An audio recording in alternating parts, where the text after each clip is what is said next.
John, I still think NFL Survivor Pro Football Contest is one of the best things to do. And it's so simple, which makes it great. Like anyone can do it. Like you just basically pick one team, no spread every week. And as long as you pick the right team, you move on and on and on. And the only caveat is that when you pick a team, you can never use them again. So I don't know. To me, this is like the best sweat because it's always an upset that knocks a lot of people out. Yeah, I mean, inevitably, if you look at the odds and the probabilities, it's a lot more difficult than you think. Like if you had the opportunity to pick a 7-point favorite every week, now 7-point favorites are going to win like 72, 73% of the time. Just getting a 7-point favorite to win 5 weeks in a row is really, really against you. You know, if you played in Survivors long enough that eventually you're going to get to the point where you've got like a 3-point favorite that you've got to take or even a 2-point favorite. And in some extreme cases, if you get down to the end, you might even be taking an underdog. So the probability of you going just 5 weeks is really against you. So I think people listen, and that means that sometimes in week 1 you're going to get knocked out. So people get all frustrated when they get that 9-point dog. We talk about a 9-point dog. It's on my 9-point favorite. It's on my mind right now because we got one this week that's going to be a very popular pick. But surviving is really tough, but it's one of the easier pools out there for people because you don't really have to know all that much. I know a lot of people who are just kind of casual fans love Survivor pools.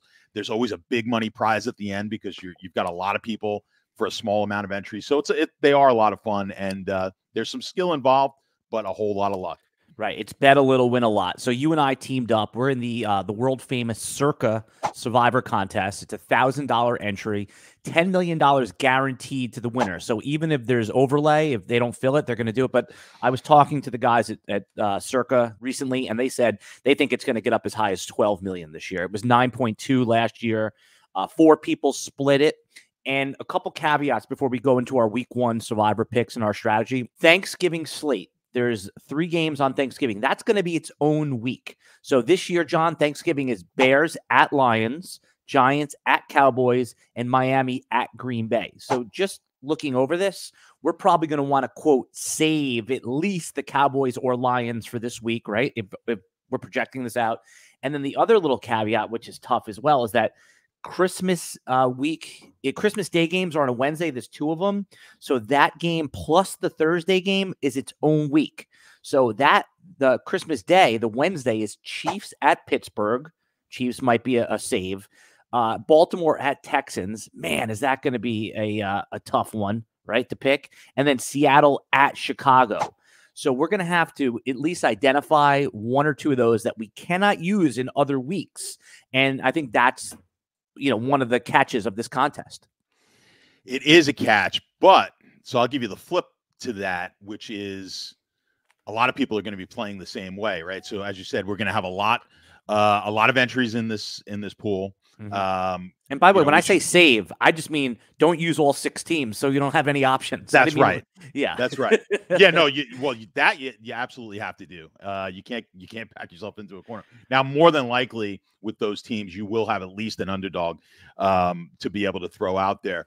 But what you're going to see is a lot of people are going to try and not play the teams that they project to be big favorites, the Kansas City, maybe Dallas, or something like that. If we're talking about 10,000 entries and you have 1 entry, obviously the odds are fairly minuscule that you're going to be able to win this. Now, when you look at what people are going to be saving or necessarily, let's say, trying to get that big favorite, you could actually be at a big advantage if you get to Thanksgiving or if you get all the way to the Christmas games, which this would even factor in even more. Week 17. Yeah, week 17. Yeah, I mean, if you're there, the odds are pretty good. We're going to be down to a fairly small amount of people. Yeah, a dozen or less, probably. It could very well be. Or the flip side is the chalk has just been so good all year that now we've got over 100 people still left come Christmas. But either way, I know someone did it maybe 2-3 years ago and I think Vegas was the team, and they may not have even been Vegas at the time, where they were able to take a dog on Thanksgiving when everyone else was taking the traditional favorites. That's actually a super smart play.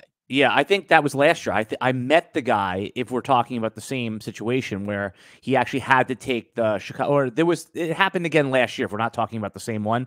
And the guy had told me that, and again, because he was at when I paid our $1,000 to get into the pool, John, they had all of the past winners there with like almost Hall of Fame jackets on, and their year that they won. It was pretty cool, and you could talk to them, not just for Survivor, because also for the Millions contest where you pick 5 against the spread. Every one of the Survivor entry guys had a story like, oops, I accidentally picked the wrong one, and it won. Like there's, that's what's so great about Survivor. So what do you think then? Like, what is going to be our Thanksgiving Christmas strategy? Like, do you just want to keep an eye on this, just get through the first 4 weeks and play it straight? What do you think is your initial thoughts as we're planning this out? Yeah, my gut on this. So in general, I don't like to look too far out in the future for Survivor pools. I may look at I have a spreadsheet that I use, and it kind of looks at the entirety of the season left, and we kind of project out what the point spread is going to be, just to look at what the future value may be of a team.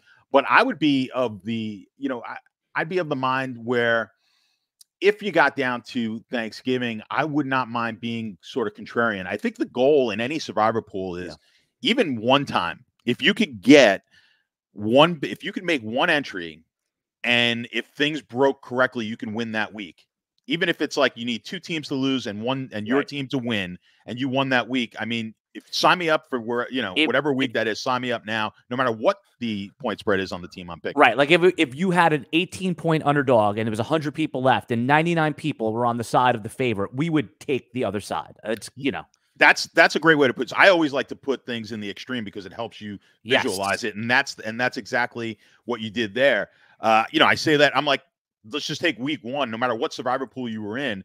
If everyone in the pool took Cincinnati this week, who were like a 9.5 point favorite, and you were forced to either take Cincinnati or New England, right. If you were forced to only take one of those 2 teams, of course you would take the Patriots, even though you are going to go in and say, well, I'm pretty sure I'm going to lose. But that should make logical sense to you. It should make mathematical sense. Well, ultimately, that's what we're trying to get to.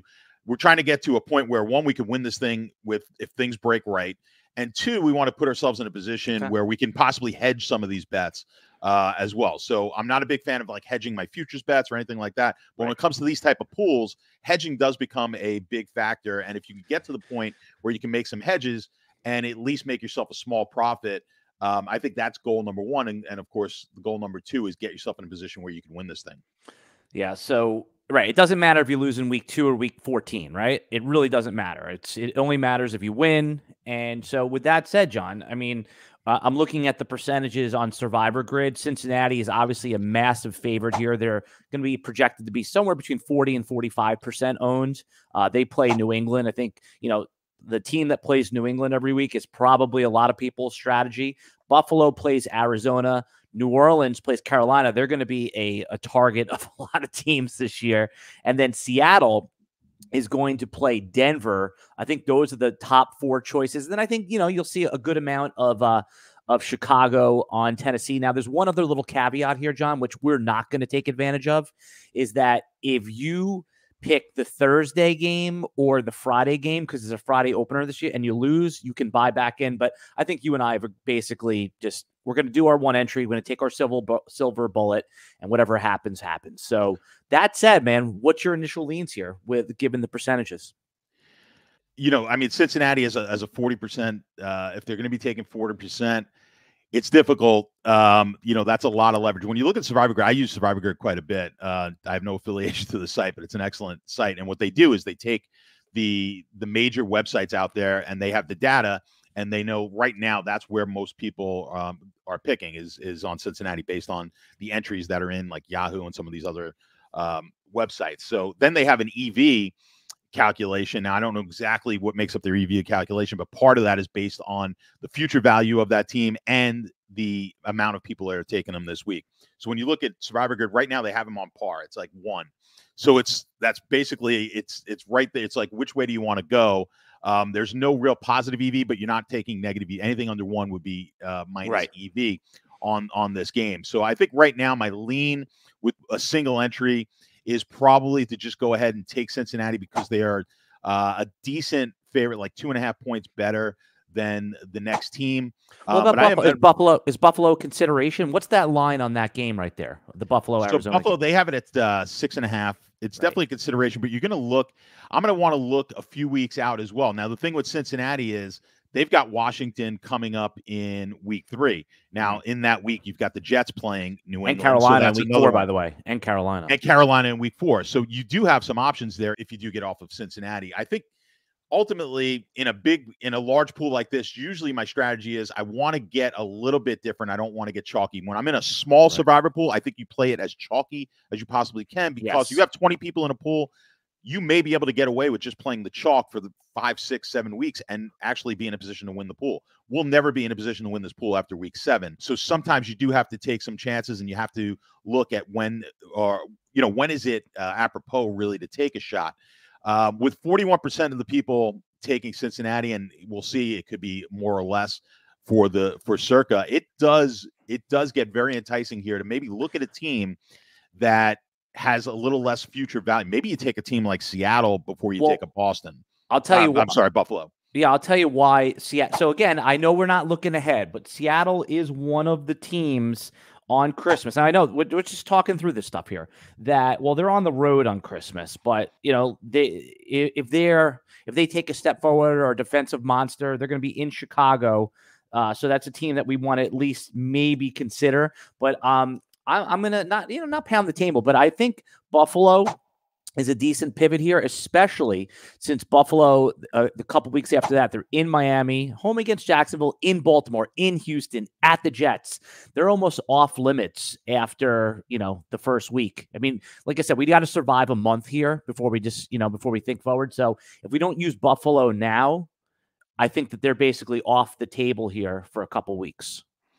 Agreed. You're not going to take them until week 7, potentially here against Tennessee. That looks like the best option. Unless you take them in week 3 against Jacksonville, Buffalo. That would be the other opportunity, but I think you're going to wind up finding some better games there. And the way most of the people are going to go in week 3 is going to be the Jets. As you said, a lot of people are going to fade New England, and that's the New England fade in week 3. So you could go that way. I love being able to at least get I call them a line basically being, how the line that you take every single week, your line there. I love getting on a different line. And again, especially getting off of the most popular pick. Now, sometimes you're going to get on the most popular pick. It's just worth it because of the risk and maybe taking a lesser team. But I think you really have to consider, I'm leaning more towards the Seattle pick than I am Buffalo. Well, okay. And I originally was leaning towards Seattle as well. What if Bo Nix is good? What if it's going against Sean Payton and Seattle, man? I mean, it's all new coaching staff. I'm a little worried about them. I'm not against it, by the way. Like the tiebreaker for me would be that I like some of their matchups as we get out of like the first month. Like I probably home against the Giants is a good spot in week 5 as we get out of that first month. Again, look ahead is the stupidest thing you could do, because if we're dead in week 3, who cares? Is it safe to say that we would probably pick either Cincinnati chalk against New England, Buffalo against Arizona at home, or Seattle at home against Denver? Is that fair to say we're down to those 3? Yeah, I think it's down to those 3, and those are 3 of the more popular picks, with New Orleans actually right now a notch above Seattle as far as how many people are taking them. One thing I do when I'm doing very little actual handicapping. Like I don't get myself too worked up in the matchup. And one thing, let me get this out there for those watching this. It is absolutely, there is no benefit. I see people all the time say, I'm worried about taking a team on the road, or it's a divisional game. The point spread is the gospel. All right. So a 7-point favorite on the road wins at exactly the same rate that a 7-point favorite does at home. 7-point favorite in a divisional matchup wins at exactly the same rate as a 7-point favorite in a non-divisional matchup. The point spread incorporates all of these external factors. It incorporates who's playing quarterback, the wind, like everything is built into that number. So the real main number you need to look at is the point spread. So get that whole thing. If you want to use it as a tiebreaker, like I'm between these two teams, it's the same point spread, I'll take the team at home. by all means, go for it. But you're going to actually have an advantage on taking the teams. A lot of people shy away from divisional games and they shy away from road games. So just throwing that out there. But when you look at, like I said, this week, I think that's correct. I think we're either taking the chalky Cincinnati, Buffalo, or Seattle. And when it comes to New Orleans, who's right now the third pick, I think it's an option, but I don't think we have to get, I don't think we have to get to 4.5. And I just have a very uneasy feeling about trusting Geno Smith in week 1 with my $1,000. Whereas I'm okay putting my $1,000 in Josh Allen's hands.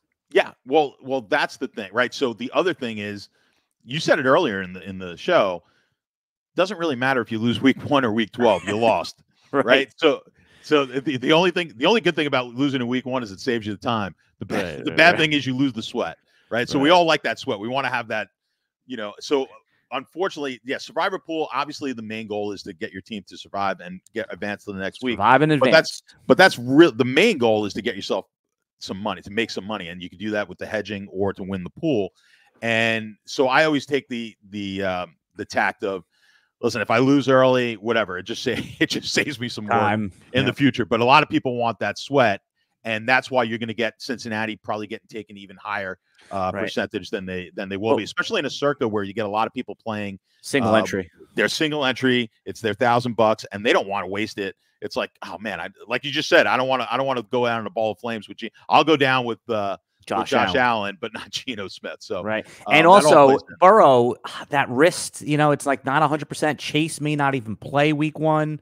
I mean, look, we bought a Saturday deadline. Most of the contest is Friday deadline. We paid for the a little extra to have the second deadline, so we could always change. But if I'm voting, and I'll again, if either one of us either week has like a hard pound the table, like we'll go with that. But if I'm voting for Buffalo based on the reasons I said. What is your vote?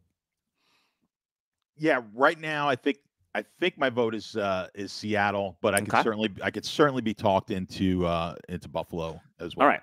So we'll actually post in this video, because I'm going to post it before week 1, obviously, and then we'll put in here what we ended up with. But those are our leans right now. It's basically fade Cincinnati if they're 40+%. It's consider Buffalo around 14% and consider Seattle at 7%. Now, if again Seattle, the last thing I'll say on Seattle was they're a team that we want to consider down the road, but that's so far down the road, it's just not a factor in month 1. All right, man. Good luck to us. If you want to follow John's content, tell him where to find everything because you do a bunch of weekly gambling. I actually do a show on Survivor Pool for the Sharp app. So if you want to check that out at sharp.app, we've got YouTube channel, and then at Statsational on all social media. Just give us a follow, and you'll see all the good stuff that we got coming out. All right. John and I will continue to do this video as long as we're alive. When we're dead, the video's dead too. All right, man. Good luck to us and good luck to you. And you know what? Actually, comment. Let us know who you're going to take week 1 in Survivor. We want to know. And we answer all the comments in the video. So we'll let you know why it's a good or bad pick.